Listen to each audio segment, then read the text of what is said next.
Χριστός Ανέστη εκ νεκρών θάνατον πατήσας και της εν της μνήμας εις ζωήν χαρισάμενος. Salve fratres, Teiterum vedere Patris Allegro, Veritas liberabit vos. Niech będzie pochwalony Jezus Chrystus i Maria Zawsze Dziewica. Saudara-saudariku, bagaimana ya? Selamat pagi, salam sehat semua, dan keep calm and stay away from Protestantisme.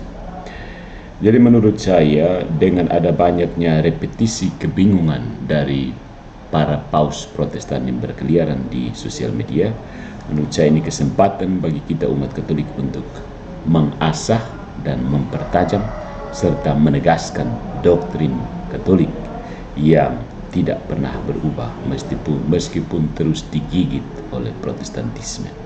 Ya, sepanjang sejarah digigit, digonggong, di apalah, berusaha dirusak, tapi tidak pernah Gereja Katolik tetap berdiri teguh hingga 2000 tahun sekarang.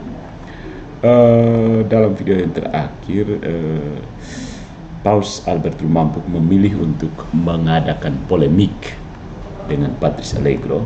Dalam beberapa videonya, dia terus mengulang repetisi kebingungan abad ke-16 tentang doktrin Katolik yang terus dibawa dan akan terus dibawa sampai kiamat, ya. Saya sudah menanggapi videonya tentang api penyucian, tetapi yang lebih penting, saudara-saudariku, adalah saya mau mengajak kita semua untuk melihat sebenarnya kenapa Protestantisme itu bisa menjadi bidat, bisa dianatema dalam sejarah gereja, karena memang teknik berargumennya adalah teknik berargumen bidat, teknik berargumen yang khas, menjadi ciri khas dari bidat dan ya bidat sepanjang sejarah. Nah, kali ini dengan satu judul, bagaimana Paus Mampuk menggunakan teknik berargumen seperti bidat. Dalam hal ini kita akan melihat contoh bidat Arianisme dan menunjukkan bahwa Protestan kebanyakan berargumen menyerang atau menolak doktrin-doktrin Gereja Katolik itu dengan teknik yang persis seperti yang dilakukan oleh Arius dan kawan-kawan. Dan memang Arius itu memperoleh banyak pengikut, ya, para uskup, golongan banyak para uskup itu ikutnya Arius.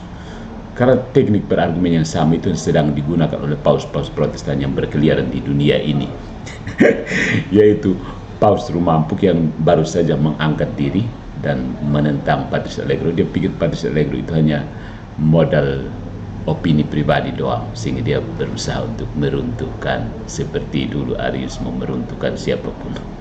Lalu ada Paus TN yang keras kepala itu, dan ada Paus MYM yang kadang-kadang gemetar ketakutan dengan gagasan tradisi Katolik.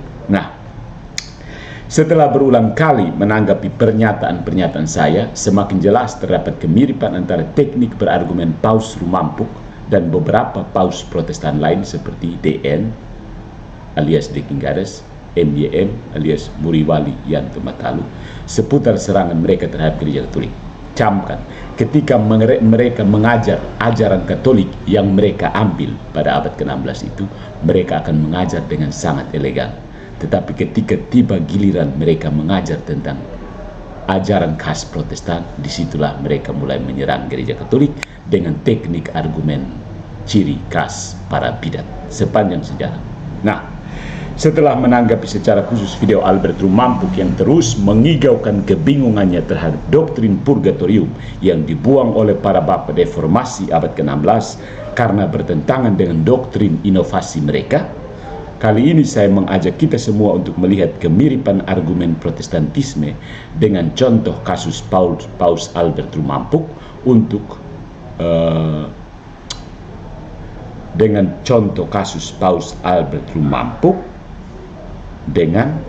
untuk melihat kesamaannya dengan teknik argumen bidat Arianisme.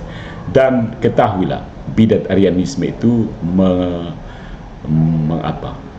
menarik simpati banyak uskup. Jadi kalau saat itu kita buat jajak pendapat, Arianisme menang, ya, ortodoksi kalah, ya. Jadi sebenarnya dengan teknik yang seperti ini, Paus Rumampuk mereka seharusnya penganut Arianisme, bidat. Jadi, tapi dalam arti tertentu, saudara-saudari, Protestantisme adalah kumpulan segala macam bidat yang telah dibuang oleh Gereja Katolik. Ngumpul semua di situ. Oke, mari kita lihat kemiripan argumen video Albert Rumampuk dengan Arianisme. Dan dalam mencermati video tersebut, tampak beberapa pola argumentasi yang memiliki kemiripan dengan metode yang digunakan oleh kaum Arianisme, sebuah ajaran sesat abad keempat yang menolak keilahian penuh Tuhan kita Yesus Kristus. Nah, beberapa kesamaan antara argumen dalam video Albert Rumampuk dengan pola pikir kaum Arian adalah sebagai berikut. Yang pertama, tentang penggunaan kitab suci secara selektif dan sola scriptura. Ya. Kesamaannya dengan Arianisme adalah bahwa kaum Arian terkenal dalam debat kristologi karena menggunakan kitab suci secara selektif, hanya memilih ayat-ayat yang mendukung pandangan mereka sambil mengabaikan atau menolak ayat-ayat yang bertentangan. Contoh dalam Arianisme misalnya, kaum Arian ini menggunakan Yohanes bab 14 ayat 28. Bapa lebih besar daripada aku, untuk membuktikan bahwa Yesus lebih rendah dari Allah Bapa, tetapi mengabaikan ayat seperti Yohanes bab 1 ayat 1. Firman itu adalah Allah. Contoh dalam video Paus Albert Rumampuk adalah beliau menggunakan 1 Yohanes bab 1 ayat 7 untuk menyatakan bahwa semua dosa sudah diampuni tanpa perlu purgatorium, tetapi mengabaikan 1 Korintus bab 3 ayat 13 sampai 15 yang menunjukkan adanya penyucian setelah kematian, post mortem purification. Si Albert ini juga mengabaikan 2 Makabe bab 12 ayat 44 sampai 46 yang dengan jelas menunjukkan bahwa orang mati bisa menerima manfaat dari doa. Dari sini kita tahu kenapa bapak-bapak deformasi mati-matian menolak kitab Makabe, karena tidak cocok dengan doktrin inovasi sola fide. Ya. Nah, kesalahan yang sama pada poin ini adalah mereka hanya memilih teks kitab suci yang mendukung pandangan pribadi tanpa melihat keseluruhan konteks Alkitab. Ya, apalagi Protestan kan tahunnya 66, tahu seluruh bagaimana. Protestan itu kebenarannya kurang, saudara-saudari. Keutuhan kebenaran hanya ada dalam Gereja Katolik. Ya. Yang kedua, mengabaikan kesaksian tradisi apostolik yang diwariskan dalam gereja. Ya. Semua orang tahu juga kan Protestan itu tidak mau tunduk terhadap otoritas dan memperjuangkan kesetaraan. Jadi orang-orang abad ke-16 itu mau mengangkat diri jadi paus, kebelet jadi paus. Akhirnya hasrat yang sama diturunkan kepada para pengikutnya. Semua orang Protestan berhasrat menjadi paus, minimal menjadi paus untuk dirinya sendiri. Ya kan? Setuju? Setuju Paus Albert yang terhormat? Yang kedua, penolakan terhadap otoritas gereja dan tradisi apostolik. Jelas sekali, semua orang tahu bahwa Protestan itu tidak mau tunduk, bukan? Protestan itu terilhami oleh sikap malaikat yang jatuh, menolak otoritas Tuhan dan berjuang untuk setara dengan Tuhan. Si malaikat yang jatuh ini namanya siapa? I have said boldly that iblis adalah Protestan pertama. Tuhan itu Katolik dan iblis itu Protestan. Ya. Nah, kesamaan dengan Arianisme dalam hal ini adalah Arianisme muncul sebagai pemberontakan terhadap otoritas gereja. Ya. Arius dan pengikutnya menolak ajaran magisterium gereja yang sudah diwariskan dari para rasul dan lebih mengandalkan penafsiran pribadi terhadap kitab suci. Kenapa terlalu mengangkat diri dan merasa lebih tahu kitab suci dari semua orang lainnya? Kamu ketemu langsung Tuhan Yesus, buktikan kepada saya sekarang juga. Nanti saya meninggalkan ajaran-ajaran saya dan ikut Paus Rumampuk, karena memang kamu diangkat langsung oleh Tuhan Yesus, ditabiskan langsung oleh Tuhan kita Yesus Kristus. Contoh dalam Arianisme, Arius itu menolak konsili Nicea tahun 325 Masehi yang menegaskan keilahian Kristus. Dia lebih memilih membaca kitab suci secara mandiri seperti Paus Rumampuk, tanpa tunduk pada ajaran gereja yang telah dibakukan oleh para bapak gereja. Nah, contoh dalam videonya Paus Rumampuk adalah beliau ini terhormat sekali ya. Oke. menolak ajaran Bapak Gereja dan Magisterium Gereja Katolik dengan mengatakan bahwa Bapak Gereja tidak memiliki otoritas dan hanya kitab suci yang menjadi pedoman iman. Ya. Dia menolak kesaksian sejarah bahwa purgatorium adalah bagian dari ajaran Kristen awal, sebagaimana dikembangkan oleh para Bapak Gereja seperti Santo Agustinus dan Santo Gregorius Agung. Saya persilahkan Paus Rumampuk membaca kembali tulisan orang-orang tersebut. Jangan terlalu termakan hoaks oleh Bapak Trio Kwek itu ya. Mereka itu menciptakan doktrin baru dan melihat bahwa purgatorium tidak cocok dengan doktrin mereka. Camkan itu, periksa sendiri. Nanti saya bilang, kamu tidak percaya kan? Belajar sendiri, begitu. Ya. Kesalahan yang sama antara Arianisme dan Paus Rumampuk adalah menolak tradisi apostolik yang dijaga oleh gereja sejak awal kekristenan. Mereka mengangkat diri sendiri menjadi penjaga kekristenan.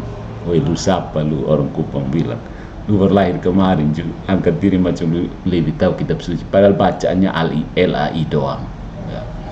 Yang kemudian menganggap hanya kitab suci sebagai sumber kebenaran, sola scriptura. Padahal kitab suci sendiri berasal dari tradisi gereja, saudara-saudariku.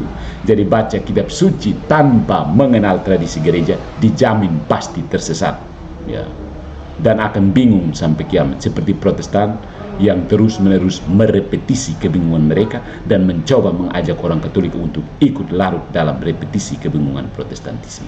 Camkan, ya, orang Katolik harus tegas, ya. Kebingungan Protestan itu terlalu sampai ad nauseam, ya. Ad nauseam itu eternal confusion of Protestantism, perpetual confusion of Protestantism. Nah, ada perpetual virginity of Mary, tapi di satu pihak ada perpetual confusion of Protestantism. Ya. Poin yang ketiga adalah menyerang doktrin yang sudah mapan dan didukung gereja. Ya, kesamaan dengan Arianisme di sini adalah Arianisme berkembang dengan cara menyerang ajaran Kristiani yang sudah diterima secara universal. Mereka menuduh bahwa konsep Trinitas adalah ajaran yang dikembangkan oleh gereja, bukan berasal dari kitab suci.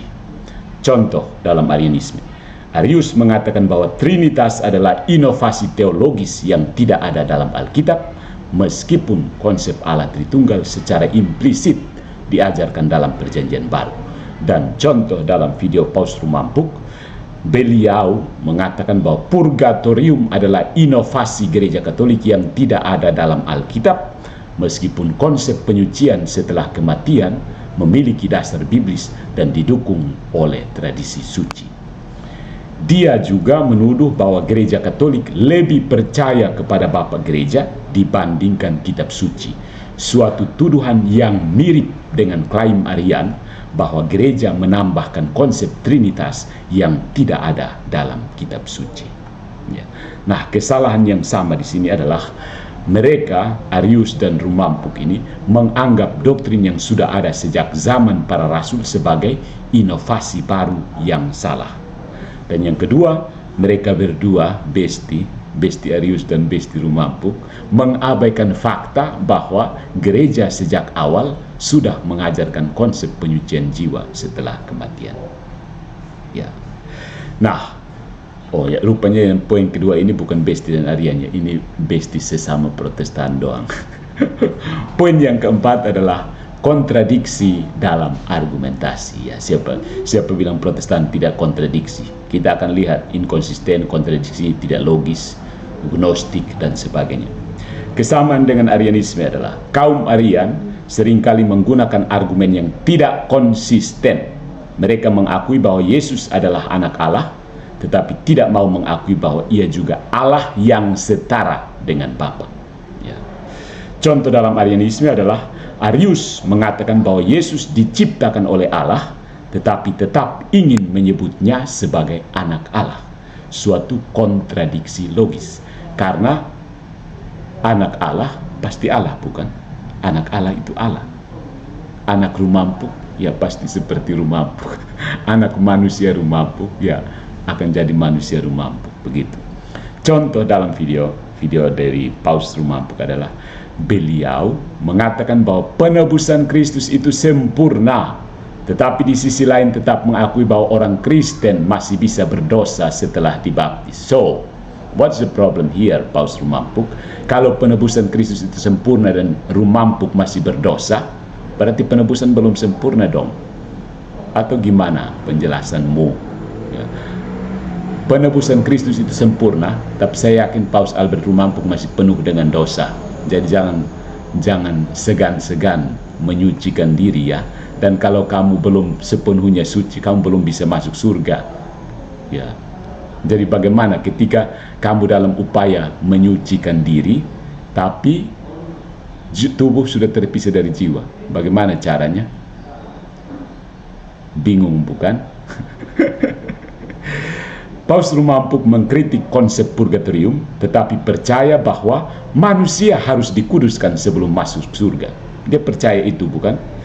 Jika demikian, bagaimana mereka bisa dikuduskan setelah mati tanpa purgatorium? Simsalabim bukan? Saya pernah membaca satu apologi Protestan Baptis dari Amerika yang mengatakan bahwa purgatorium Protestan itu bersifat simsalabim, sama seperti ketika Yesus mengatakan, jadilah engkau tahir. Nah, Yesus juga kemungkinan akan berkata kepada Paus Rumampuk, jadilah engkau suci. Maka dengan segera Paus Rumampuk berubah menjadi suci murni, Maria Immaculata. I don't know. Jelaskan kepada kami, kenapa penyelamatan kalian terlalu instan, seperti mie instan yang dijual di pasar impres? Ya. Yang kedua, masih dalam poin ini, poin tentang kontradiksi dalam argumentasi, kesalahan yang sama dengan kaum Arian adalah bahwa mereka tidak konsisten dalam berargumen, menolak purgatorium, tetapi tetap menerima konsep penyucian jiwa sebelum masuk surga. Ya. Jadi penyucian jiwa tetap diperlukan untuk masuk surga, tapi menolak purgatorium. Jadi mungkin prosesnya itu menjadi Protestan. Mungkin proses penyucian bagi orang Kristen adalah protes-protes kepada gereja Katolik. Itu purgatoriumnya Protestan kah? Maybe, saya bisa menyimpulkan demikian. Makanya banyak orang Protestan teriak-teriak ke gereja Katolik. Maybe itulah purgatorium untuk Protestan. Ayo protes-protes kepada gereja Katolik. You got it? Kesalahan yang berikutnya adalah tidak menjelaskan bagaimana seseorang bisa benar-benar suci sebelum melihat Allah jika tidak ada proses penyucian setelah kematian. Jelaskan ya. Jelaskan kepada umat kamu yang kebingungan. Protestan itu bingung sampai kiamat. Poin yang kelima, berusaha mendiskreditkan lawan dengan serangan pribadi. Protestan itu paling cakap soal serangan terhadap pribadi. Mereka itu rupanya terlatih untuk selain menyerang institusi, menyerang orang-orang dalam institusi, dan bersorak gembira karena berhasil menjatuhkan pribadi-pribadi tertentu. Karena menurut mereka, ajaran gereja Katolik itu terletak pada pribadi-pribadi. Misalnya, ajaran gereja Katolik tergantung dari Patris Allegro yang tidak jelas ini. Salah, Rumampuk. Kalau kamu berani dan tegas, katakan dengan tegas bahwa ajaran gereja salah dan harus dikutuk. Tapi tidak ada satu Protestan pun yang berani berkata demikian. Sebaliknya, orang Katolik akan dengan tegas mengatakan bahwa Protestantisme itu sudah dianatema. Sebelum kita semua yang main TikTok, YouTube, apa semua ini lahir ke dunia, itu sudah selesai dibantai. Protestantisme bukan orang-orang tertentu, bukan cuma Luther, Calvin, dan Zwingli. Tidak, semua yang Protestantisme itu habis dianatema. Begitu. Jadi, apakah ada pendeta Protestan yang berani menegaskan bahwa gereja Katolik itu salah dan harus dikutuk? Tapi buat dalam bentuk konsili ya, tidak bisa opini pribadi bro. Karena gereja itu bukan opini pribadi pendeta-pendeta yang lulus STT tidak jelas itu. STT-nya jelas sih, tapi untuk saya tidak jelas. Oke. Berusaha, ya poin kelima ini yang paling menjadi andalan Protestantisme. Di mana-mana saya, ketika saya mengajar di mana-mana muncul Protestan dengan serangan pribadi. Ya, Protestan akan datang dengan serangan pribadi karena hanya itu yang bisa mereka miliki. Ya. Kesamaan dengan Arianisme adalah kaum Arian dalam perdebatan seringkali tidak hanya menyerang doktrin lawan mereka, tetapi juga menyerang pribadi orang yang berbeda pendapat. Ya. Saya menyaksikan dan tegas DN, MBM, Rumampuk ini jelaskan. Contoh dalam Arianisme. Arius menuduh Santo Athanasius sebagai pengacau gereja dan menuduhnya memiliki motif politik dalam membela Trinitas. Ya. Yang menarik di videonya Paus Rumampuk adalah bahwa beliau, saya memang menyapa Anda dengan beliau ya, menyerang Patrice Allegro secara pribadi dengan komentar yang tidak relevan, seperti mencabut kumisnya agar dia bisa berpikir lebih baik. Bayangkan, Paus Rumampuk, Alkitab saja kamu buang, apalagi cuma kumis. Kau pun kumis ada di mana? Masukkan kembali Alkitab supaya tahu tiada kumis sedikit. Bayangkan, Alkitab saja kamu cukur buang, apalagi cuma kumis, Paus Albert. Begitu. Jadi omong kumis itu hati-hati ya. Jadi ini komentar yang tidak relevan, mencabut kumisnya agar dia bisa berpikir lebih. Coba orang yang pikiran waras itu, apa hubungan cabut kumis dengan pikiran waras? Coba.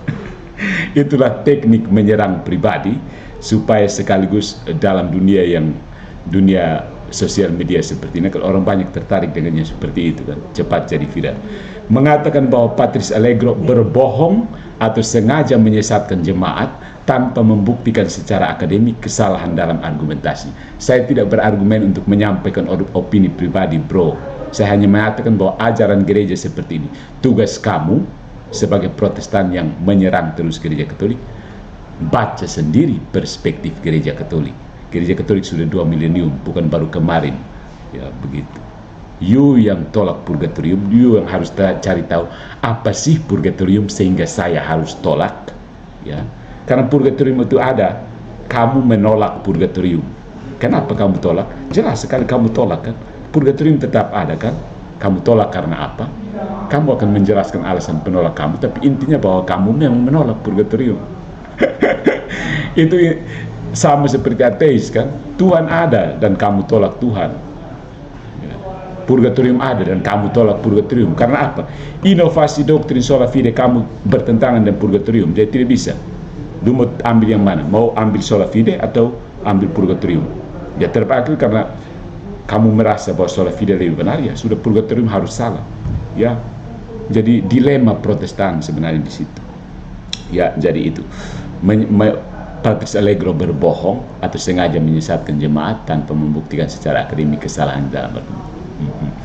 Lu baca sendiri KGK dan menyangkal diri sendiri. Ya, ingat kata Yesus, barang siapa mengikuti aku, ia harus menyangkal dirinya sendiri, the first. Kedua, memikul salib. Ketiga, baru ikut Yesus. Protestan bangun dan bangun, menyangkal gereja Katolik, buat ajaran sendiri, baru ikut Yesus. Yesus yang sudah dibuat sendiri itu, ya kan? Begitu kan Paus? Begitu cara Protestan percaya Yesus. Pertama-tama menyangkal gereja Katolik. Kedua, membuat Yesus versi sendiri. Ketiga, baru ikut Yesus versi yang dibuat itu. Dalam istilah Paus Dekingadas, Yesusnya adalah boneka pencet yang bisa dipencet sesuka hati sesuai dengan tafsiran Anda terhadap ayat-ayat kitab suci, bukan yang sudah terlebih dahulu dicukur buang seperti kumis kamu itu.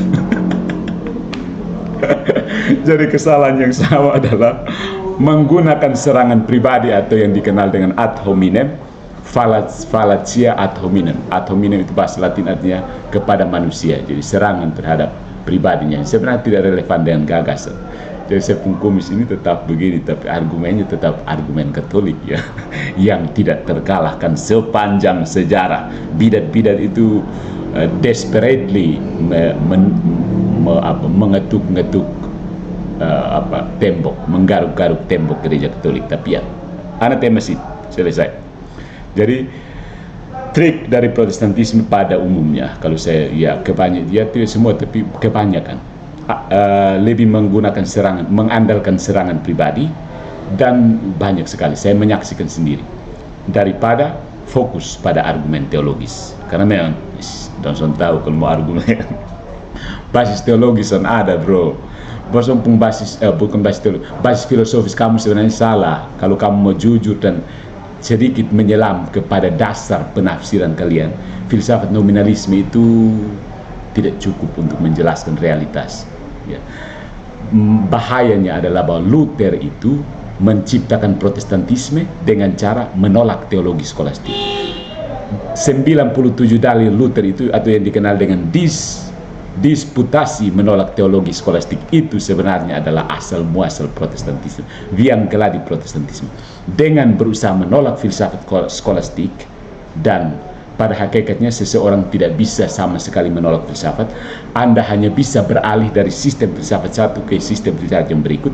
Maka tanpa tereng aling-aling, Luther yang sempat memuji William Ockham sebagai salah satu sarjana terbaik dalam filsafat abad pertengahan, merangkul nominalisme tanpa tereng aling-aling. Disitulah fatalitas Protestan berawal dan akan terus eksis sampai kiamat dengan basis nominalisme. Tapi bicara nominalisme ini rumampuk ada ini ketidak nyambung ketidak. Nanti bilang tidak ada ayatnya, kan nominalisme tidak ada ayatnya, terserah. Itu urusan kamu. Kenapa siapa suruh mau sola scriptura? Bukan sola scriptura juga inovasi orang-orang abad ke-16. Orang-orang abad pertama tidak Petrus berkhotbah 3.000 orang bertobat itu tanpa satu ayat sola scriptura pun. Begitu. Jadi tidak memberikan bantahan yang akademis, ya, tetapi malah menggunakan gaya debat emosional dan retorika yang tidak ilmiah. Coba nonton si Paus DN, Paus MBN, dan Paus ini rumampuk sekali. Retorika, sudah saya bilang Protestantisme itu mengembangkan retorika sofisme, dan lebih banyak dengar sih pendeta khotbah-khotbah itu untuk orang yang tidak terpelajar adalah khotbah yang menarik kan. Bungkusannya doang, tidak ada isi, kuah kosong orang bilang. Bokornya bagus sih, tapi isi dalam kuah kosong adik. Isi dalam kuah kosong. Katolik kadang-kadang datang hanya bungkus itu nasi, tapi di dalam nasi lengkap dan lauk pauk, 4 sehat 5 sempurna. Biar bungkus dan daun pisang sebro, begitu. Jadi bokor bagus-bagus, bokor mahal-mahal, tapi isi dalam kuah kosong sama sih. Begitu ya Paus. Itu kesan saya pribadi terhadap teologi Protestantisme tanpa basis filosofis yang jelas. Kamu itu lari-lari kemana-mana, ya. Untung kamu ya sebagian besar masih setia dengan ajaran Katolik ya. Saya menyarankan kalian itu mengajarkan saja ajaran yang Katolik, yang kamu ambil dari Katolik tanpa protes. Kamu ajar terus itu. Tidak usah ajar yang Protestan punya. Kamu ajaran Protestan itu menyesatkan banyak orang Kristen. Oke. Jadi kesimpulannya saudara-saudariku, video dari Albert Rumampuk ini menggunakan metode yang mirip dengan Arianisme dan video-video para paus Protestan pada umumnya. Ya. Tidak semua, tapi kebanyakan. Poin-poinnya adalah bahwa pertama, mereka menggunakan kitab suci secara selektif. Ingat selektif. Untuk membela argumen sendiri sambil mengabaikan teks yang bertentangan. Ya. Coba di antara mereka sendiri saja sebenarnya seperti ini. Jadi ada yang mengambil ayat untuk mendukung baptisan infant baptisan anak kecil, tapi ada juga yang ambil ayat lain untuk mendukung baptisan hanya orang dewasa. So suruh mereka bertengkar sampai kiamat. Karena Protestan tidak punya penyelesaian. Ya. Kitab suci tidak bisa bilang, oh tidak, A yang benar, B salah. Tunggu, kitab suci itu mau mengatakan seperti itu tidak mungkin. Bukan Paus Rumampuk. Kamu harus menjadi paus dulu baru bisa. Kemudian poin yang kedua itu menolak otoritas gereja dan tradisi apostolik. Ya, sebagaimana Arius menolak ajaran Trinitas yang diteguhkan oleh gereja, Protestan juga menolak gereja dan tradisi apostolik. Kamu tolak gereja dan tradisi apostolik, dapat kuah kosong adik. Dapat kuah kosong. Bertobat dan kembali ke gereja. Ya. Tidak usah dengar Patris Allegro, belajar sendiri. Ya. Belajar sendiri sekarang. Tidak usah dengar Patris Allegro. Anggap saja Patris Allegro itu hanya kas kacau kamu sih. Kamu harus menyusun ulang konsep kamu tentang Tuhan, gereja, apa segala. Balik ke asumsi filosofis kamu itu apa. Ya, Protestan harus belajar. Tugas untuk Protestan. Oke. Yang ketiga, menyerang doktrin yang sudah mapan. Ya, Protestan ini kan anggap diri macam pembaharu kan. Mereka itu anggap diri Roh Kudus yang mereformasi gereja. Saya bilang ini 3 orang trio kuek ini menobatkan diri sendiri, menggantikan Roh Kudus untuk memperbarui gereja. I don't buy this idea. Saya tidak percaya pada gagasan seperti itu. Lu siapa? Luther kah? Luther itu kan Tuhan saja kasih tinggal buang, masih dia mau perbaiki gereja. Janji bilang mau setia di Tuhan, dia kepada Tuhan dalam sendiri. Kok dia kasih tinggal, kok tarik bawah itu Katerina, suster Katerina itu. Begitu juga dia mau perbaiki gereja. Janji mau kaul seliwat, dia melanggar kaulnya sendiri, itu mau sok-sok mau perbaiki gereja. Aduh Tuhan. Luther itu kawan pastor saat itu memang hebat dia, hebat. Dipuja-puja oleh Protestan sampai sekarang. Ya, tapi Protestan juga puja yang mereka suka, seperti biasa namanya Protestan kan. Puja yang mereka suka dari Luther, tapi buang yang tidak suka dari Luther, seperti Mariologinya. Jelas-jelas Protestan akan ikut Luther. Soal Mariologi Protestan akan memang lihat Luther ya. Itu biar nggak ada, akan omong Luther memang. Begitu ya. Jadi mereka itu menyerang doktrin yang sudah mapan seperti purgatorium dengan klaim bahwa itu adalah inovasi belaka, mirip dengan cara Arian menyerang Trinitas. Menggunakan argumen yang kontradiktif, menolak purgatorium tetapi percaya bahwa jiwa harus disucikan sebelum masuk surga.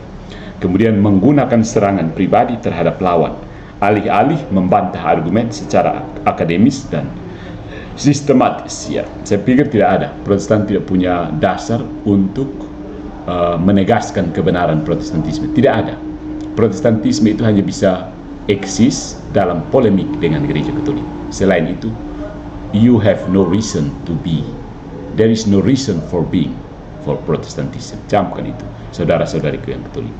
Jadi kesalahan utama dalam video Albert Rumampuk terakhirnya itu adalah sikapnya yang menolak ajaran yang diwariskan oleh gereja sejak zaman para rasul, sama seperti yang dilakukan oleh kaum Arian pada abad keempat. Sejarah gereja menunjukkan bahwa Arianisme akhirnya ditolak oleh Konsili Nicea 325 Masehi karena ajarannya tidak sesuai dengan iman Kristen yang sejati.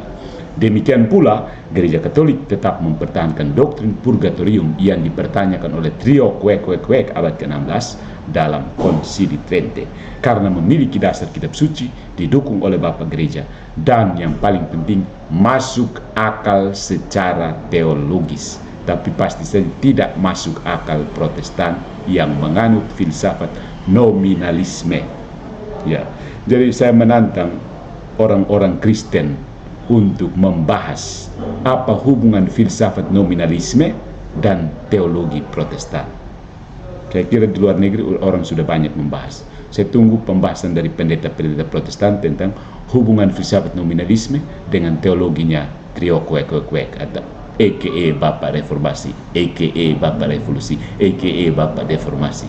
Selamat berdebat sampai kiamat ya. Gereja Katolik tetap menunggu tinju-tinju kecil, cubitan-cubitan kecil dari Protestan sehingga gereja Katolik bisa menegaskan this is Roma locuta causa finita. Selain itu anathema sit. Begitu ya. Oke, selamat pagi saudara-saudariku. Sekian pembahasan dari saya pagi ini. Kita lanjutkan dalam video-video berikutnya. Dan kalau mau mengenal ajaran gereja Katolik dengan basis logika, dengan basis filosofis, dan basis tradisi gereja serta historisitas kekristenan, follow for more. Subscribe, follow, like, comment, share, dan keep calm and stay away from Protestantism.